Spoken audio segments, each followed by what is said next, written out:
فرماتے ہیں کہ میں 800 اولیاء کاملین سے ملا،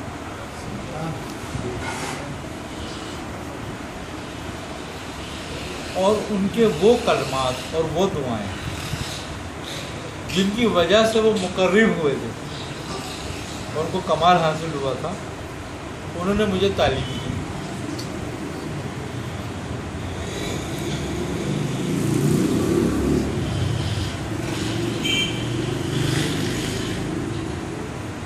لیکن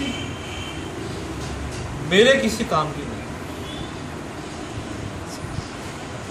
ان کے لیے بھی، ہاں میرے کسی کام کے لیے، میرے کسی کام کی نہیں، میرے کام کی جو کچھ تھا وہ میری شیخ کی خدمت تھی اور اسی وجہ سے وہ مجھے ملی تھی۔ سبحان اللہ۔ آپ کے شیخ جو تھے شیخ محمود برغانی رحمۃ اللہ علیہ،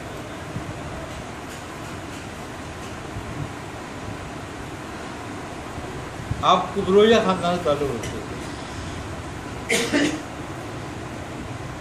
ہے نا؟ تو وہ آپ کے حصے میں تھی نا، آپ کو مل گئی، ورنہ انہیں اور کسی کو بھی نہیں دی۔ آپ نے وہ تمام دعائیں اکٹھی کرنی ہیں اور ان کو اکٹھی کر کے ان کا ایک مجموعہ بنایا، اور شیخ محمود مرغانی رحمۃ اللہ علیہ سے اس کی اجازت چاہیے۔ تو آپ نے اس کی اجازت مرحمت فرمائی اور کہا کہ اس کو دربار رسول میں لے جاؤ۔ تو آپ نے وہ دربار رسول میں سرکار دو عالم صلی اللہ علیہ وسلم کی خدمت میں پیش کی وہ مجموعہ پورا۔ آپ رسول اللہ صلی اللہ علیہ وسلم نے اس کو دیکھا، آپ نے فرمایا اس کا نام کیا رکھو گے؟ آپ نے فرمایا یا رسول اللہ جو آپ مناسب سمجھیں۔ آپ نے فرمایا کہ اس کا نام اوراد فتحہ رکھو۔ سبحان اللہ۔ آپ نے وہ دعا اوراد فتحہ کے نام سے پھر ترتیب کی، اسی ترتیب سے پھر آپ نے اس کا نام رکھ کے آگے بڑھا۔ یہ وہ ہم لوگوں کو پڑھنی چاہیے ہمارے سلسلے میں ہے، ہمارے سلسلے میں ہمیں اوراد فتحہ کی بھی اجازت ہے، اور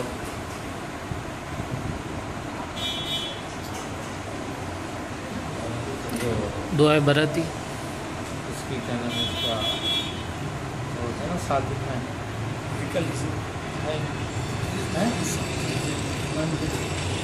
ہیکل نہیں نہیں وہ ہے اور پھر بھی بہت مشہور ہے شیخ سلمان نزولی کا دلائل الخیرات، دلائل الخیرات، نام نہیں آ رہا، دلائل الخیرات کی بھی۔ اگر دلائل الخیرات کی اجازت ہمیں اس طریقے سے ہے کہ حضرت برہان الدین فرنگی محل سے اجازت ہے، یہ شیخ برہان الدین فرنگی محل سے آپ نے حضرت شاہ مخلص الرحمن جہانگیر رحمۃ اللہ علیہ، اور یہ برہان الدین جو ہیں فرنگی محل، یہ امام حجر اسقلانی رحمۃ اللہ علیہ کے پیر و مرشد ہیں۔ اچھا، اسی طریقے سے دلائل الخیرات کی ایک اجازت جو ہے وہ صاحب دلائل الخیرات شیخ سلیمان نزولی رحمۃ اللہ علیہ سے ہے۔ وہ اس طریقے سے ہے کہ آپ کو نے اس کی اجازت دی تھی شیخ محمود مرغانی رحمۃ اللہ علیہ، اور خلافت بھی دی تھی، اور ان سے علی حمدانی کو آئی نا، اور ان کے ذریعے ہم تک آئی یہ اجازت۔ تو اوراد فتحہ کی اور دلائل الخیرات کی اجازت ہمیں کبرویہ خاندان سے بھی ہے اور شیخ برہان الدین فرنگی محل سے بھی ہے۔ انہوں نے دلائل الخیرات اور حزب البحر کی بھی اجازت دی تھی۔ اچھا، اسی طریقے سے ہمارے ہاں براتی شریف کی بھی اجازت ہے، دعائے بشمہ کی بھی اجازت ہے، حسب شریف کی بھی اجازت ہے، ہفت ہیکل کی بھی اجازت ہے، سورہ مزمل شریف کی بھی اس طرح اجازت ہے،